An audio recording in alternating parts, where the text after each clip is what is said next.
Réflexion sur le végétarisme. Bonjour, vous êtes bien sûr Réveillez votre vie. Alors, je vous conseille de regarder, enfin plutôt d'écouter ces podcasts par playlist, parce qu'il y a divers playlists. Voilà. Donc, sur le végétarisme, voilà, j'ai eu une réflexion assez personnelle, parce que je suis quelqu'un qui essaie de calmer ses colères. Et puis je me suis dit que pour manger de la viande, il faut quand même tuer l'animal pour arriver à le manger. Donc il faut une certaine colère quelque part. Et je me suis dit, en mangeant moins de viande, peut-être que je calmerai tout cet état-là. J'en ai parlé à mon médecin chinois qui m'a dit, qui m'a dit comme ça, est-ce que c'est une réflexion personnelle? Je lui ai dit, oui, oui, c'est une analyse personnelle. Et il m'a dit comme ça, ben justement en Chine, les guerriers, on leur donnait de la viande rouge et crue aux soldats pour aller se battre, quoi. Après, il y a aussi le côté que quand j'analyse les animaux, une fois je mettais des restes de pâtes comme ça dans un compost et il y avait un jardin partagé et il y avait deux chiens qui traînaient et je les ai vus manger ensemble les pâtes, quoi, voilà. Enfin, c'était deux chiens qui n'étaient pas du même maître. Et puis un jour, alors je ne sais pas ce qui m'a pris parce qu'en plus il faut jamais jeter de la viande. Il y avait de la viande que j'ai jetée. Et bien les chiens, c'était exactement les mêmes.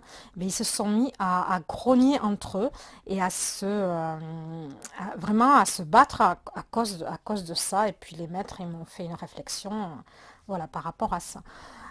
Après, voilà, comme quoi la viande. Après, autre chose, alors c'est peut-être pour ça aussi que le vétérinaire un jour m'a dit qu'il ne faut pas trop donner de protéines à un chien. Alors qu'à la base, c'est bon, enfin.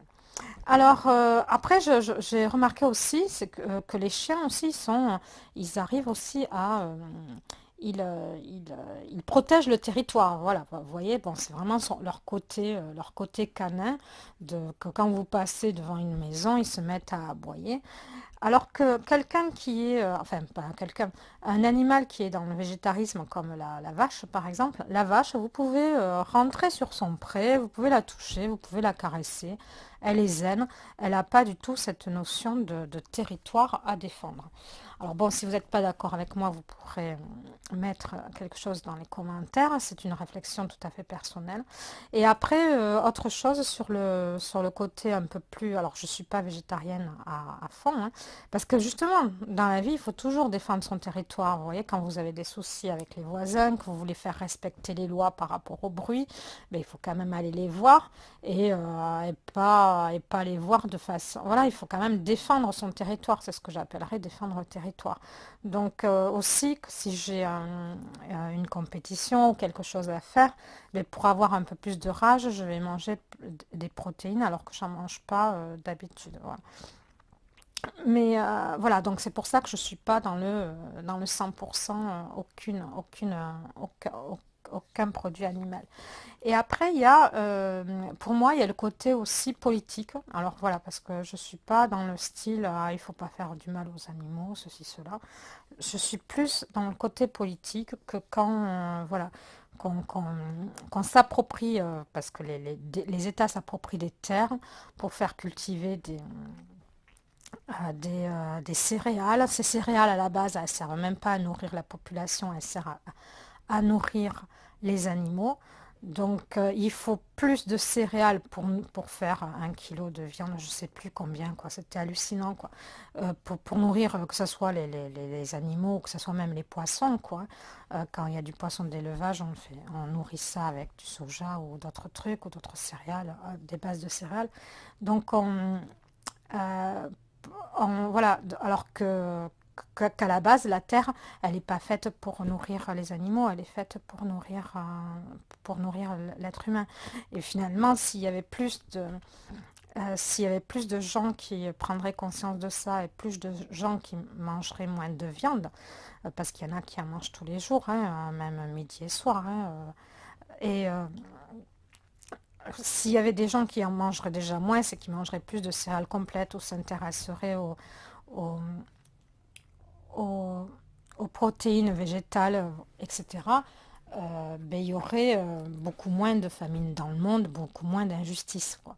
C'est le consommateur qui doit changer, c'est pas la société, c'est quand il y a un changement, une prise de conscience globale et massive qu'il y a un changement. Voilà.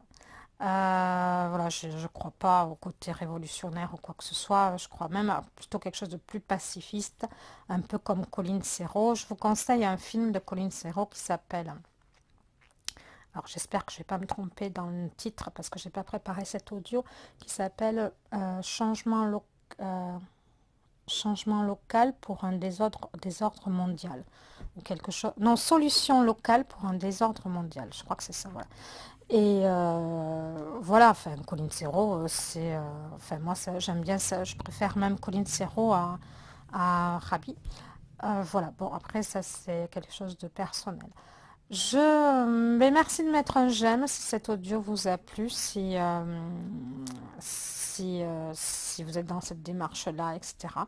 Et à bientôt sur Réveillez votre vie. Vous avez en haut, en droite, une un i avec une playlist qui est sur la nutrition en général. Et pensez à vous abonner si, voilà, si vous voulez d'autres podcasts. À bientôt.